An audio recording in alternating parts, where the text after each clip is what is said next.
Yɛde aseda ayɛyie ne ntontom bɛma ɔbɔ adeɛ. Mekyia obi biara ɛwɔ yɛn agye nkwapa Mesaia no edin mu. Je vous salue au nom puissant de notre Créateur. Nous sommes en direct. Mekyia obi biara ɛwɔ yɛn agye nkwapa ne din mu. Yɛwɔ Facebook direct ɛna yɛwɔ YouTube nso direct. Nti sɛ wobɛtumi ama comments na wobɛtumi ahyɛ nso ama afoforɔ nyinara. Mepɛ sɛ mekae wo sɛ wobɛtumi asubscribe YouTube subscribe na afei link nepa share ma obi biara. Oba adeɛ no nti n'anim nkyerɛ wo ɔnka wo ho sɛ woka our prophecies evangelistic ministry so na yɛ nyinaa yɛma Awurade asɛm no ɛso. Mepɛ sɛ mekae wo sɛ bɔmmɔden sɛ wobɛtumi ahyɛ ɛwɔ Bible studies with Evangelist Charles. Oba adeɛ no nti n'anim nkyerɛ wo nyame ma yɛsua bebree but ɛnkyɛ na yɛngyefo yɛnagye nkwa no ɛɛba. Ɛno nti ehia ma kristofoɔ sɛ yɛma yɛ ho kwan na yɛma Kristo Yesu bɔhyɛ a wahyɛ yɛn no yɛnsa etumi ɛka. Yɛhunu sɛ wonyame ama yɛn second chance wama yɛkwanya Kristo Yesu ama yɛkwanya ɛno nti ama ɛnɛme ne wo mienu yɛda so kura yɛ ahoɔden emu. Adeɛ kyi adeɛ san nyinara no yɛhunu sɛ wonam so hia na ehi. Ane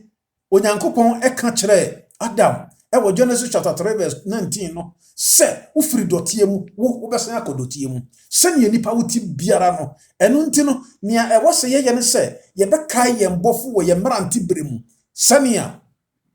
ɔsɛnkafo ti dumie no nkyɛmu baako ka no wɔse kae wo bɔfo wɔ mmerante bere no mu ansa na nabɔne no aba na mfi a wonim mu anigyeɛ no ɛno mu na uwei kae wo bɔfo no ɛwɔ wo mmerante bere mu kae wo bɔfo no ɛwɔ wo mmerante bere yi mu wɔse ansa na nabɔne no aba nokorɛ yɛwɔ haw yɛwɔ abɛbrɛsɛ but wɔse kae wo bɔfo wɔ wo mmerante bere mu ansa na nabɔne no aba fi sɛ waka kyerɛ wo sɛ wofiri dɔteɛ mu wobɛsan akɔ dɔteɛ mu. Chapter 12 no a wɔkan verse 7 no wɔse dɔteɛ bɛkɔ dɔteɛ mu na ho asan akɔ agye Nyankopɔn no nkyɛn dako ɛbɛba so. And it's not Paul can Hebrews chapter 9 verse 27 no was say ɛda hɔ ma nipa so obewu prɛkopɛ na nu akira temu nso bɛba. And nti na me no mienu ye fa brɛ na ye pɛpɛ twɛrɛ sɛm no mu na ye hunu nia ɛwɔ sɛ me ɛne wo yetumi ɛyɛ. Ba ye mo pae. Ye da wase ye ndimafo ɛne agye nkwapa ɛnkyɛ na waba. Ne ye kɔ so wo wiase nyina di ho adanse ye hia wo. O ma hia wo. Ma yakoma ne adwene nyina nsi wo so. Twe adwene firi wiase ɛne mu nneɛma nyinara so na yɛmfa yakoma nsi osanse waka sɛ yɛnhwehwɛ wahene ne otrene ne kane dia ka nyina wo de bɛka yɛn ho ɔba atampa yɛbɛtumi ayɛ biribi anya biribi wɔ wiase a kyese yɛde ho ama wo esanse wɔne wɔ ɛyɛ nkunumdifoɔ fa ho nkonkron no ma yɛnte utumi ne nka ne yɛhu ani onyam no ma yɛhoɔden apɔmuden ne yɛntimi fa nyɛ w'adwuma ma yɛapɔmuden ne yɛntimi ɛnhwɛ yɛ ne yɛbusua nyinara metu abusua nyinaa hyɛ wo nsa hyira wo bibiara deɛ obi biara kura mu adwuma sɛm sukuu sɛm ne nyinara ma wo ma ɛnsa ntumi ɛnka siesie wo ma hwɛ wo ma so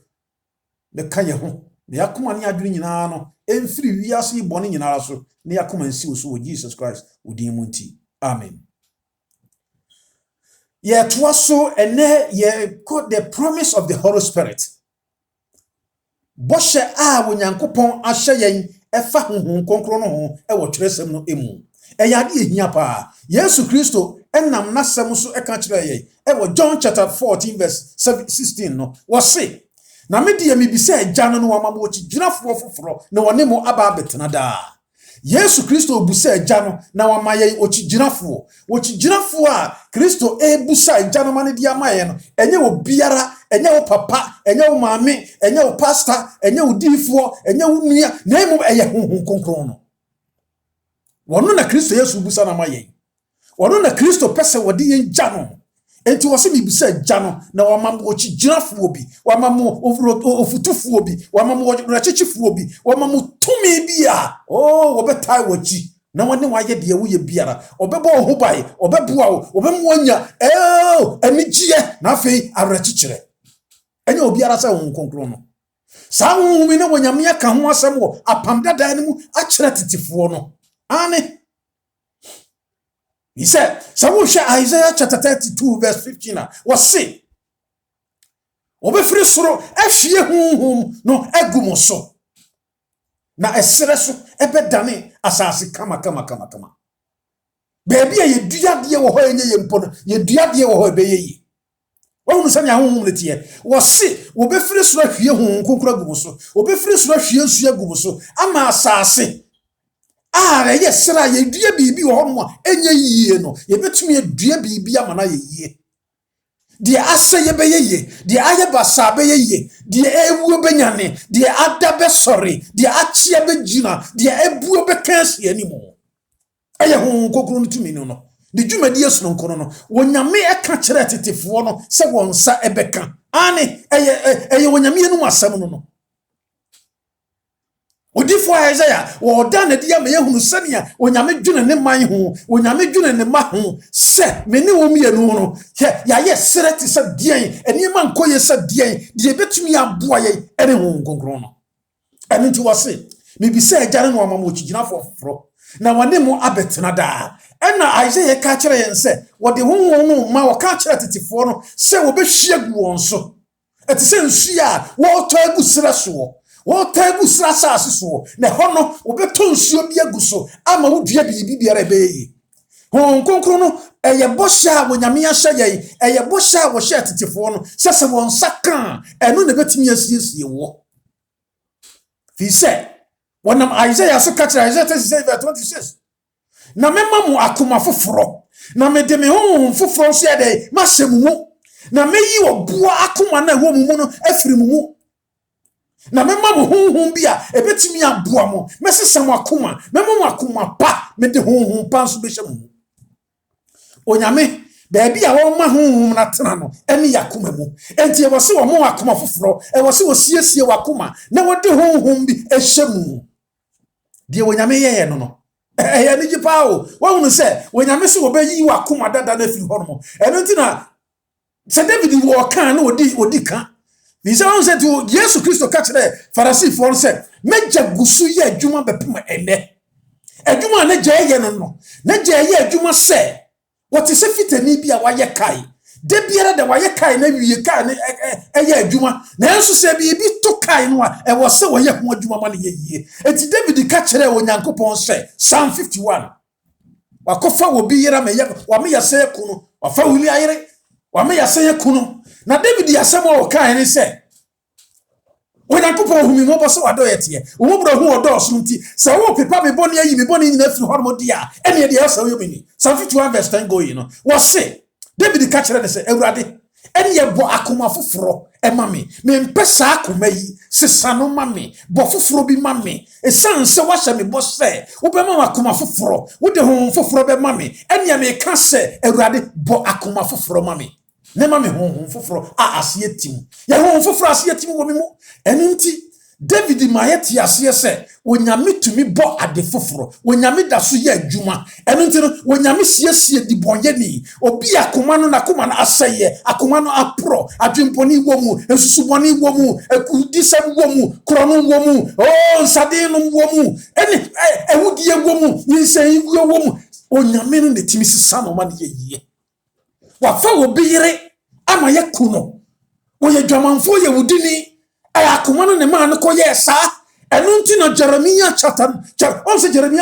17 verse 9 wo se akoma ye nkontompo ni yadadani akoma wo ye nkontompo ni etimi dada etimi ye ne yenye enu nti David si awurade sisamakoma yi emame yakuma we fi hono na sa wo sesa no de a de esa wo di hyamu na etimi bua me ene honhom konkron enti ya honhom ase etimi e wo mimu na nyi wo honhom pa no emfiri me so wo guru ho a wonyame honhom konkron no obeyi afiri wo so emfa ho se wo ti promise yase wo ti boshe na se na wa bra wo ho ase na wo nsa aka na sa wo sa ma wo ho so a obeyi afiri mu enti ebretia ye be fa mere kakra de biara da na ya hwe hu konkro ho adesua yesua na ya hwe eno nti na me pese wo subscribe na wo share na eba afoforo na wo link na de biara da de bebe biara na ba wo Bible studies with Evangelist Charles yesua Bible no nyame ma David akoma sesan fi se wote bo hye nase enti wonyame bo akoma foforo ma no kire se wonyame sesan akoma dada no akoma abone ne mfonso ayemu ma no wonu se wunya bre na se wo hwe Matthew chapter 12 verse 44 going 43 going na wo se wo mfini firi mu na akochinchini na se wanye baabi antena wo se mesan akọ mekoma no medan na me firi mu no akoma no emu na wote na wo firi koye sansa wo gi nyame di enti wama Bible sua hia wo wama mpaibo hia wo wama fellowship hia wo wanwiri Kristo hu da biara danti no wama papa ye ame hia wo no papa ame wo kra no nti no wo se Kristo Yesu hu nkonkro ne firi wo koy eni ti hu fin san betena mu me pese me ka se akoma ne mu na wo betena enye oboto mu na duru ba bia wo yato enye watade mu na duru ba bia wo abrato enye wo naase wo mpaboa mu na duru ba bia wo di ato enye wo tiri nwu na duru ba bia wo yi de wo tena koma no mu eno nti na me Yesu Kristo wonam Paul so kan ye no ewo 1 Corinthians chapter yes what kan chapter 3 verse 16 and 17 and chapter 6 verse 19 and 20 wase wonim se woni padua ye Kristo Yesu asori dai na ne honhom konkron no eti wo mu enti se wo sei ni padua na obesai wo woni padua nya wo dia akoma no nya wo dia woni padua nya wo dia enti dia wo de keka ni padua no asra bebrebe a wo sra no eniema basa wo ye ni padua no wase wo sei ni padua no wono nso obesai wo me pesa me ka se David ka se Awurade bo akoma foforo ma me akoma no ne ma me ye boni akoma no ne ma me dwene be hyeba ho akoma no ne ma me ma ye krum Uria enu nti no me se sisama akoma yi ma me onyame ahyebo se akoma no se ne etie biara obesesa no na wode honhom foforo amawo wode honhom foforo ato hu sana wonyame ka wonyame se obebo akoma foforo obeme akoma foforo na wama ye honhom foforo woso obeyi obo akoma no afiri ho no mo na wode honhom foforo amaye Ezekiel chapter 11 verse 9 no Eriti on se sa wo hwe Ezekiel chapter 36 verse 27 no woso na me honhom be hye honhom a wonyame de ma ye no eye ne honhom eye wonyame honhom ene wode ma me ene no wode ma wo sa honhom yi no ena Genesis chapter 1 verse 1 kira me se ebra wonyame bo osoro ni asase no na asase ye sakasaka na ne honhom no ebutu nsuo nani nyame honhom konkro no ene wode ma wo wose me de me honhom be hye wo na mama wo wanante mahade so na wawahwe adi mapamudie so sa ho nyame de ne honhom konkro no ma wa wo ye sitie ma no wudi nanumu asem so ane fi se ede se biti du nan chiche mudu bienu ne se aha na hotefo bo asto wona kura wonyankopon ahyade ene Jesus Christ gidie no mu ene ti no sa wo ji onyame de ne honhom konkro no ema wo a ene na eboa mu odi na hyade so wo ye sitie ama no mempe kuro no wajai mempe adwamamo no wajai mempe dutuo no wajai mempe ntokwa no wajai mempe nsankeka no wajai eye honhom konkro no dwumadie wonyame ne hye sabo no enye obi ne hye wonyame ahye mbo se obeye woye nso woye David die woye David die Ezekiel ni Yesu Kristo nyina ka ho konkro no wonyame di ahye mbo wo ka ho asema kire yen na yade ehia ema me no mie no Ezekiel 39 verse 29 kire me se wonyankopon se meri nyi manimi hinta wo da se me de me ho konkro no ma efri se me hwie me honhom agu Israel fie so Awurade nyankopon na woka Awurade se wodowo wonyina hinta wo da Awurade se opewasem Awurade se won na wafra wo Awurade se wo ye ne man Awurade se wo ye ne ba Awurade se wo ye ne chidiri enti wonyina ni hinta wo wahye wo bo se wo de ho konkro be ma wo nyame ba ade kese a wonyame ade ahye ye mbodo no ade ehia yen de ebetumi aboa ye siesie yen ade akọ heaven eno ne ho konkro eno nti na wode ahye ye mbo eye bo sha wonyame ahye yen nyame ba ma wani nye ho sa fi se wo konkro no se wo nsaka wasemi nyime ni hinta wo da wo hawmu wa maniye mu enti na wo ka kire Joshua Joshua chapter 1 verse 9 wasi Joshua ye den na ye nam na sedie medi Moses achi no Sara na medi wo kire enti se wonyame ade ne ho konkro ma wa wasi sa wo ye ne ba wasi sa wo ben wa wo te ne bo hye na se a wasi wo nyaa wo da onyame hye Israel for no bose me nya mo da me ne wo benante me de me honhom konkron no ebe mamo eye bose enti so de no konkron no mawu a Zechariah chapter 4 verse 6 no wo se wo betumi aye bibiara emfiri wara wu na emo ye onyame honhom konkron no ane so nya honhom konkron no a ehyew ema wutumi enti dia wo ye no enye wutumi so ena enye wa hoden so ena enye wo nimdiye so ena enye wo nyansa so enti wuntumi nya me wuntumi nka se oh me nimdiye enti eno enti ne ya na areho se ne abodin ko ne pipa ne Kristo sum nanso a Kristofo di ka na bodin ni se na honkokon ahye ne ma wo se Peter na honkokon ahye ne ma Stephen na honkokon ahye ne ma Paul na honkokon ahye ne ma Barnabas na honkokon ahye ne ma esuafo na honkokon ahye wo ma we ni Kristofo abodin. Yes, we didn't hear from the Charles. Maybe the Christo are to say we are Christo. A sense whom concrasha mantra. And yet, doctor, and yet, when you know, ye boy, a home pudding, ye may my hoso, I may a remnant, may away, and see yes, and ye dean last year. Yes, we are bishop, but bishop now we are a bishop for Jumapa. What's all you have for until you have for Jumapa? Me pesa me kai wo se wonyame ya hye yembo wode won kokoro na hye yembo eni nti se hu we yemu anye yetumi so enye yenyansa so enye yenim de so na emom no eye Awurade ato ahode so eye hu kokoro ankasa ene dijuma no mami papa baby biara wo no se wo bone ti se die sa bo hye wo hoba se bone ni ti se die se me ye dwamanfo se me ye die se me ti dai no se me ye kromfo se me ye roba se me dia wo kan wo jagwa ye dan hon konkron bo hye ne wo homa hon konkron bo hye ne wo homa se David dia bo tumi Jesus sam na koma no dia e de sa bo hye ma no ade na me de hon fama me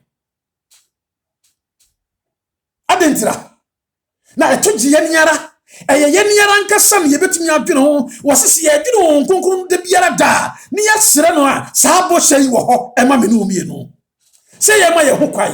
si ye ja ye pemu ama no si ye tena setena ho Kristo Yesu no ankasa ide epe David wo ye boni wa antena se obompa ye sufra Awurade onu no ho opa no ho achi Psalm 66 no wo se wotimi suma ne na ye fo e mane kata nyina e fo erinti no 32 verse 1 to 5 no wo se Awurade enhira ene de onyame de ne boni a che no na Awurade mu na mu yonso mu no so eno nti no de meye ne se Psalm 1 going no enhira ne de Awurade asem so nani Awurade mra so nani wo dwene ho awia ne anadwo nyame ba bo hye wo homa yen bo hye ne wo homa yen wo hye yen bo wa kan kire yen enti eya kwama wo se mene wo ye ma ye ho kwai na ye gi sa bo hye yitumu onyame ntwa nkontompo dabi o Joel chapter 2 verse 28 no kan wo se na ye chiri no mehwie me honhom agu honam nyina so oh hallelujah enti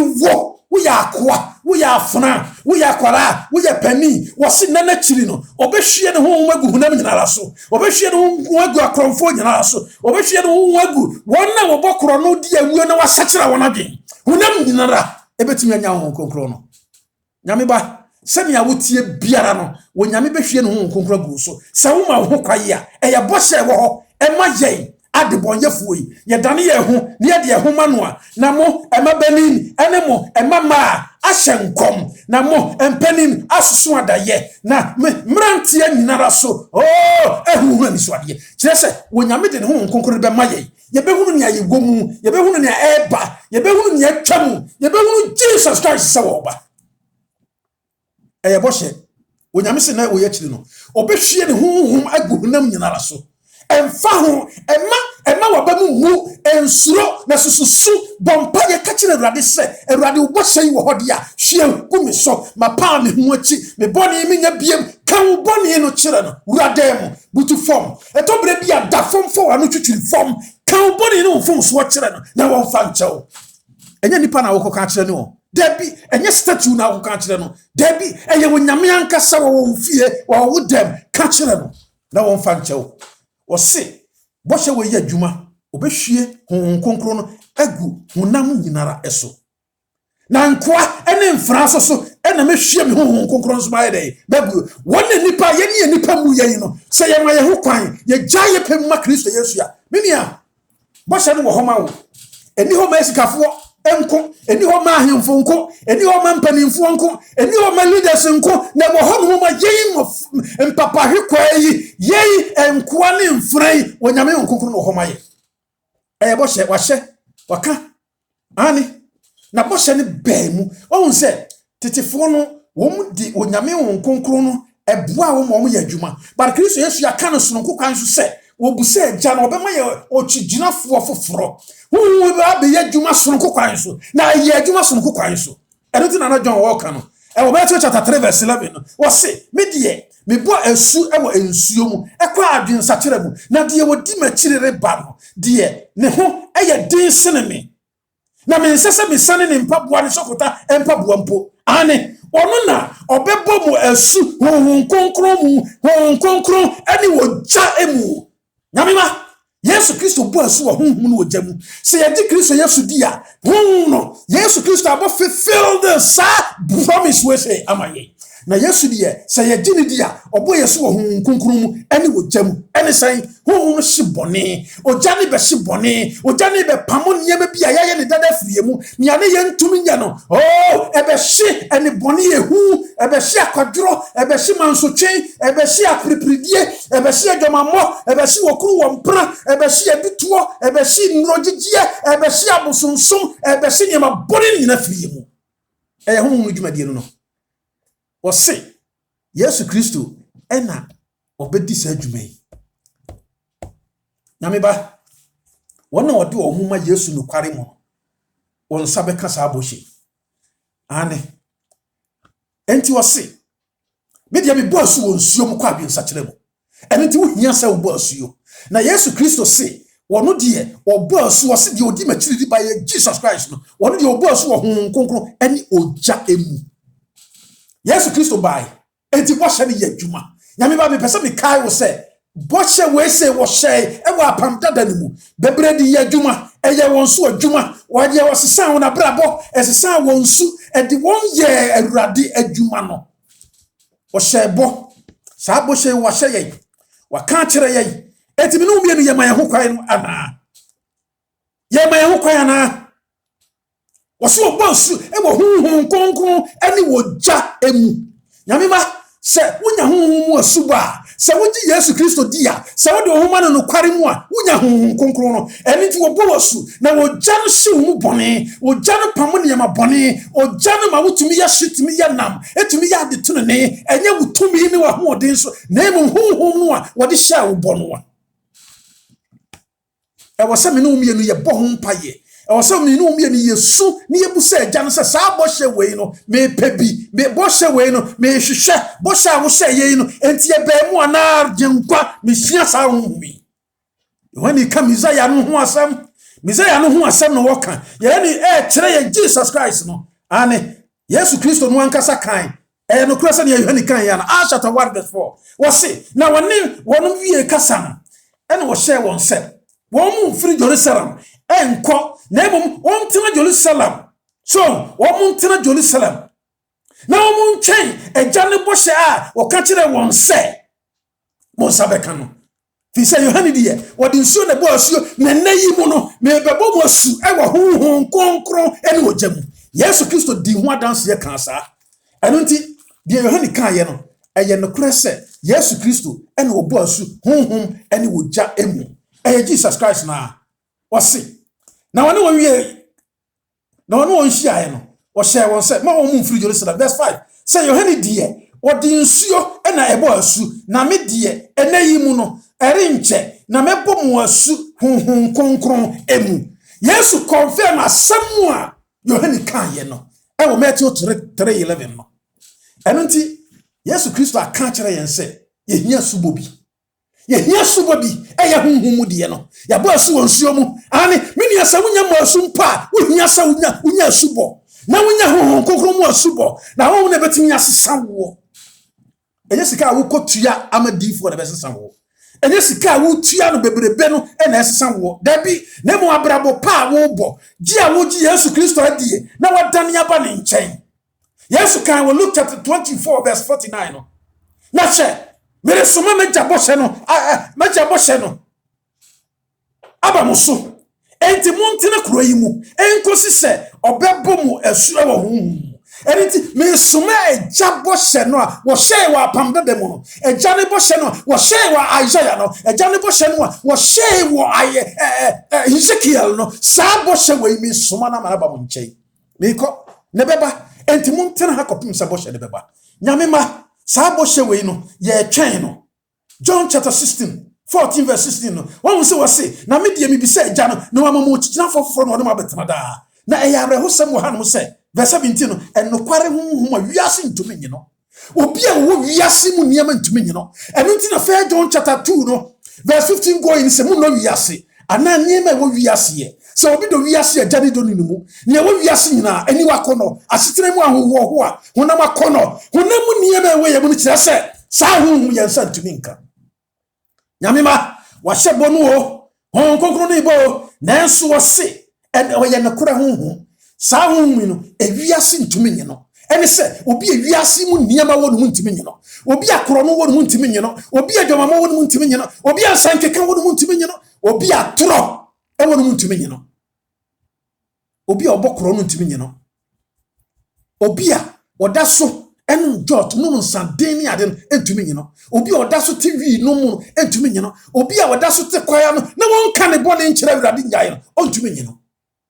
obi a ya aka ewo no ntumi nyi no obi obobo dua entumi nyi no nyame ma ene ye kwa asori titi asori dem na nso se suwe ya yemu ma esuwe ya yemu ma entokwa duabo eniema basa ayeyemu ma nanso wose wo yemu a yensa ntumi nkasa ahom ida nyame ma edey na me no umienu yeye edey na me no umienu yeye na yensa tumi kasa ahom Luka aka ane Yesu Kristo aka sa ahom no e wose me no wonsaka eye boshe a wahye yen eno na ebe hye yemu bone eno na ebe be yen foforo eno na ebe sesan yen betena yemu na ama ya dwene nyina si wosoro ama ya do ye yonko se ye ho fi se sa hu ye betena ye mu a ye besu na ba no Galatians chapter 5 verse 22 going hu ba wo do ani gi aso bia boju kire honam mu nyuma de be free ye mu na mema ye da so titi kro no mu ne adwamamo ye da so titi nsankeka mu ye da so titi braboni no mu ye da so titi niama boni no mu but ye free ho se a Christopher hu yie brabo ye da so timi no entimi mwa yen edru bre wose yesesa na sa boshe we yensaka Acts chapter 2 verse 1 go in kira me say na Pentecost da no to ye no sa boshe we ba won so ane na empo free mu no wose won sane